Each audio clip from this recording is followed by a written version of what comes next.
Film है प्रहार, तो उसमें यही बाहर और भीतर वाली बात है।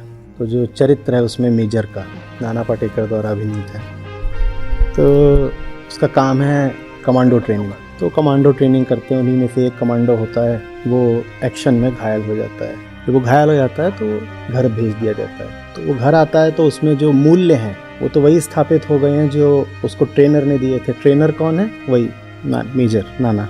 मूल्य यही दिया है कि जो सही है वो चलेगा, जो कायदा है उसका पालन होगा, बेकार की दंड-फंद, झूठ मूठ, बहानेबाजी, दुनियादारी, इससे कोई लेना देना नहीं। तो वो वापस लौट के आता है, उसका शहर है, वहाँ पर गुंडागर्दी हो रही है और वो पाँव से अपंग हो गया है। पाँव से अपंग होने के बावजूद वो उनको चुनौती देता है, वो लोग उसको मार डालते हैं। वो उसको मार डालते हैं। मेजर कुछ दिनों बाद मिलने आता है, शादी की बधाई देने। तो वापस आके उसकी शादी भी होती है, तो शादी की बधाई देने आता है, पता चलता है उसकी तो मौत हो गई। उसकी शादी के लिए आया, पीटर मर गया। तो वहाँ रुक जाता है मेजर, रुक जाता है। जिन गुंडों ने उसको मारा होता है वो दोबारा आते हैं, मेजर के हाथों उनमें से एक की मौत हो जाती है। तो मुकदमा चलता है, तो बोलता है हमने जितनी लड़ाइयाँ लड़ी हैं वो बाहर की दिशा में लड़ी हैं।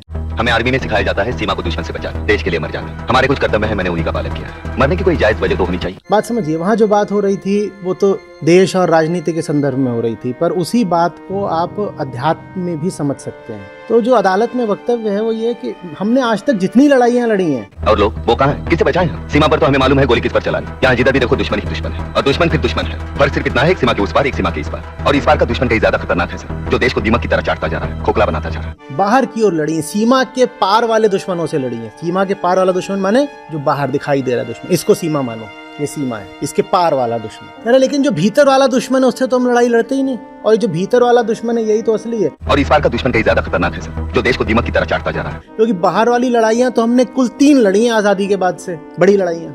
बाहर की तो हमने कुल 3 लड़ाइयाँ, और बाकी के काल को हम कहते हैं शांति काल, क्योंकि बाहर का दुश्मन नहीं है। पिछले 43 वर्षों में हमने देश की सीमा पर सिर्फ 3 लड़ाइयाँ लड़ी, और इन 3 लड़ाइयों में वक्त लगा था 3 महीने, सिर्फ 3 महीने।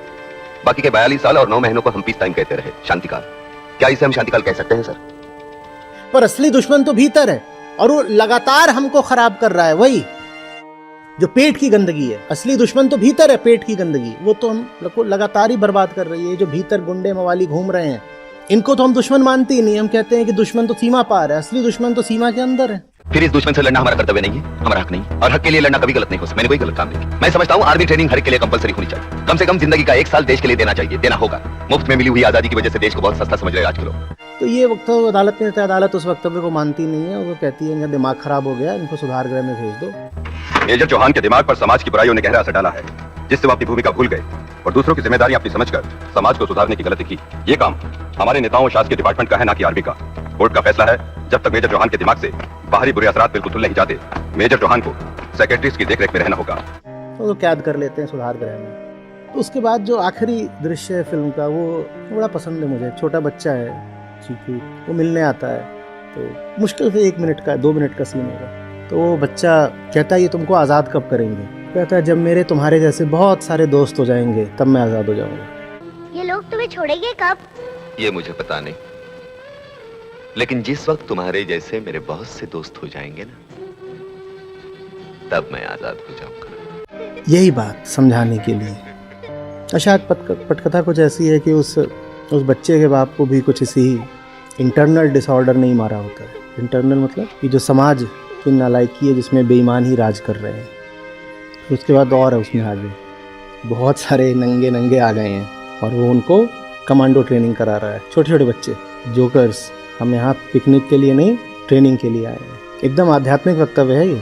जब एक बच्चा पैदा हो तो उसको पहला मंत्र यही दिया जाना चाहिए, क्या? जोकर, हम यहाँ पिकनिक के लिए नहीं, ट्रेनिंग के लिए आए हैं। वेलकम जोकर, तुम यहाँ ट्रेनिंग के लिए आए हो, पिकनिक के लिए नहीं।